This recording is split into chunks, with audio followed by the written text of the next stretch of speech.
Friends, ఈ వీడియోలో ప్రధానమంత్రి జన్ధన్ యోజన పథకం గురించి తెలుసుకుందాం. ఈ పథకం ప్రారంభించి ఇప్పుడు 10 ఏళ్ళు పూర్తి అయింది. మొదటి నుంచి ఏ విధంగా కొనసాగింది, ఏ మార్పులు జరిగింది అనేది ఈ వీడియోలో క్లుప్తంగా తెలుసుకుందాం.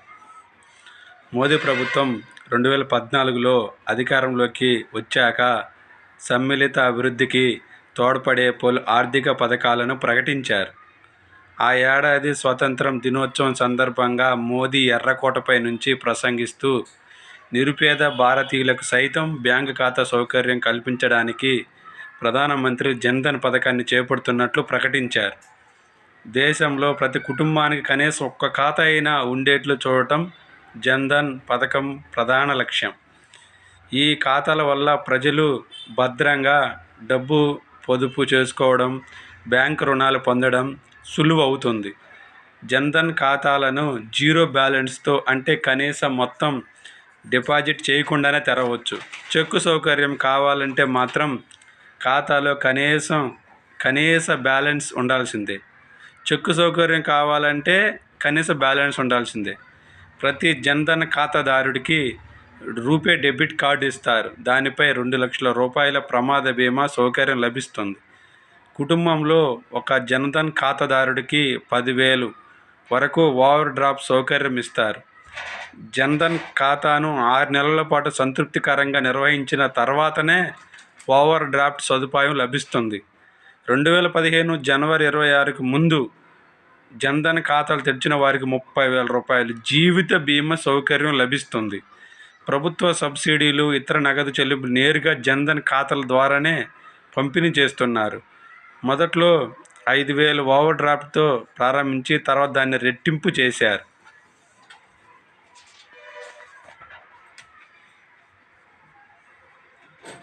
దేశ ప్రజలందరికీ, ముఖ్యంగా బ్యాంకింగ్ సేవలు నోచుకుని వారికి, వెనుకబడిన వర్గాల వారికి బ్యాంకింగ్ సేవలు అందుబాటులోనికి తేవడం ఈ పథకం యొక్క ముఖ్య ఉద్దేశం. జన్ధన్ ఖాతాను తెరవడానికి నగదు అవసరం లేదు. జన్ధన్ యోజన మొదటి దశ ప్రారంభం 2014 ఆగస్టు 15. జన్ధన్ ఆధార్ మొబైల్ నెంబర్ను అనుసంధానించి పథకాలను అమలు చేయడం ద్వారా దేశంలో పేదరికాన్ని సమూలంగా నిర్మించాలని ప్రభుత్వం యొక్క లక్ష్యం. ఖాతాదారులకు వర్తించే ప్రమాద బీమా 1 లక్ష రూపాయలు, ఓవర్ డ్రాఫ్ట్ సౌకర్యం 5,000 రూపాయలు.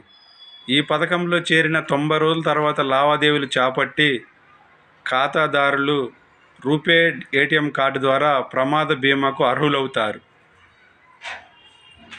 లబ్ధిదారులు గరిష్ట వయసు 60 సంవత్సరాలు.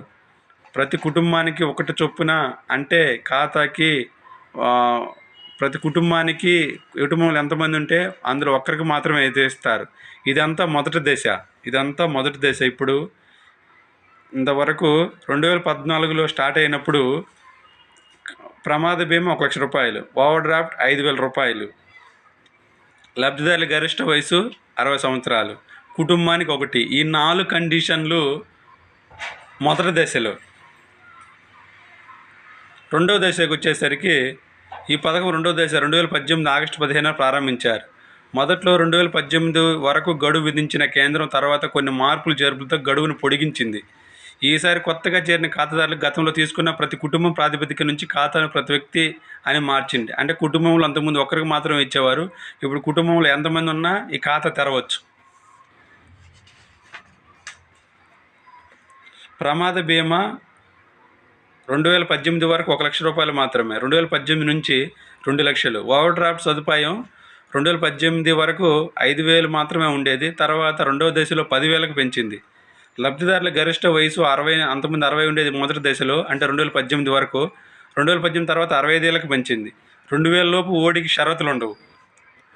అసంఘటిత రంగంలో పనిచేస్తున్న వారందరికీ సామాజిక భద్రత కల్పించి ఆర్థిక ప్రయోజనం అందించడానికి ప్రధానమంత్రి జన్ధన్ యోజన ఖాతా చాలా ఉపయోగపడింది.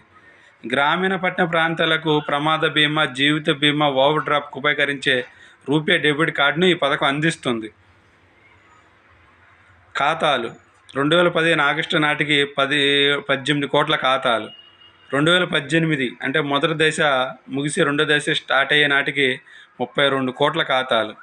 అదేవిధంగా 2019 ఏప్రిల్లో 35 కోట్ల ఖాతాలు, 2020 సెప్టెంబర్ నాటికి 40 కోట్ల ఖాతాలు, 2022 ఏప్రిల్ నాటికి 45 కోట్ల ఖాతాలు. అందులో మహిళల ఖాతాలు 25 కోట్లు, 2022 ఆగస్టు నాటికి 46 కోట్ల ఖాతాలు. అదేవిధంగా 2023 ఏప్రిల్ నాటికి 50 కోట్ల ఖాతాలలో 27 కోట్ల ఖాతాలు మహిళల ఖాతాలు. 2024 ఆగస్టు నాటికి 53 కోట్ల ఖాతాలలో మహిళల ఖాతాలు 29 కోట్ల ఖాతాలు, అంటే 56% ఖాతాలు మహిళలవి. డిపాజిట్లు 2018 ఆగస్టు నాటికి 82,940 కోట్లు మాత్రం జమ అయ్యాయి.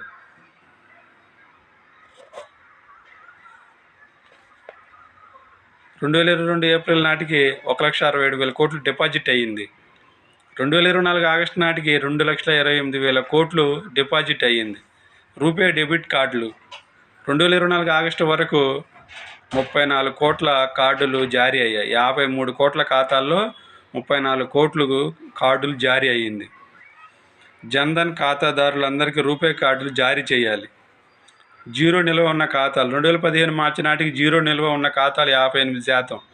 2023 మార్చి నాటికి అది 8% దిగి వచ్చింది. ఈ పథకం పేదలు సామాన్యులు ఆకర్షించడానికి కారణం ప్రభుత్వం సూక్ష్మ బీమా, పింఛను, సూక్ష్మ రుణ సదుపాయాలను దీని పరిధిలోకి తీసుకురావడమే. ప్రభుత్వ రంగ బ్యాంకులు ఈ పథకం అమలు బాధ్యతను తీసుకుంది. మొత్తం ఖాతాల్లో 24.5 కోట్ల ఖాతాలు ప్రభుత్వ రంగ బ్యాంకులకు సంబంధించినవి, మరో 8 కోట్ల ఖాతాలు గ్రామీణ బ్యాంకులకు సంబంధించినవి. 2024 ఆగస్టు వరకు 53 కోట్ల జన్ధన్ ఖాతాల్లో 35 కోట్ల ఖాతాలను గ్రామీణ చిన్న పట్టణాల్లోని బ్యాంకు శాఖల్లోనే ప్రారంభించారు. అత్యధిక జన్ధన్ ఖాతాదారులను ఆధార్ కార్డులతో అనుసంధానించారు. దీనివల్ల ప్రభుత్వ ప్రయోజనాలు నేరుగా వారికి అందుతోంది. ఈ పథకం రాకముందు చాలామంది పేదలకు జీవిత బీమా సదుపాయం ఉండేది కాదు. అలాంటిది నేడు దేశ జనాభాలో సుమారు 36% ఈ పథక పరిధిలోకి వచ్చారు. 8.5 లక్షల మంది బ్యాంకు మిత్ర ఏజెంట్లు జన్ధన్ పథకాన్ని విస్తృతంగా ప్రజల్లోకి తీసుకెళ్లారు. జన్ధన్ ఖాతా లేని పక్షంలో ముద్ర యోజన, పంటల బీమా వంటి పథకాలకు అనర్హులు అవుతారు. ఏపీలో 2022 నాటికి 1,15,00,000 జన్ధన్ ఖాతాదారులు ఉన్నారు. 90 లక్షల మందికి రూపే కార్డులు జారీ అయ్యాయి. ఆర్థిక అక్షరాస్యత, పొదుపు ప్రాముఖ్యత, ఆర్థిక వ్యవహారాలను సమర్థంగా నిర్వహించాల్సిన ఆవశ్యకత, బ్యాంకు సేవలను చక్కగా వినియోగించుకోవడం వంటి అంశాల గురించి ఖాతాదారులకు బోధించడం జన్ధన్ పథకంలో అంతర్భాగం. దీన్నే ఆర్థిక అక్షరాస్యతగా చెబుతున్నారు. గ్రామీణులు, బలహీన వర్గాలకు విరివిరిగా బ్యాంక్ ఖాతాలు అందుబాటులోకి వచ్చాయి.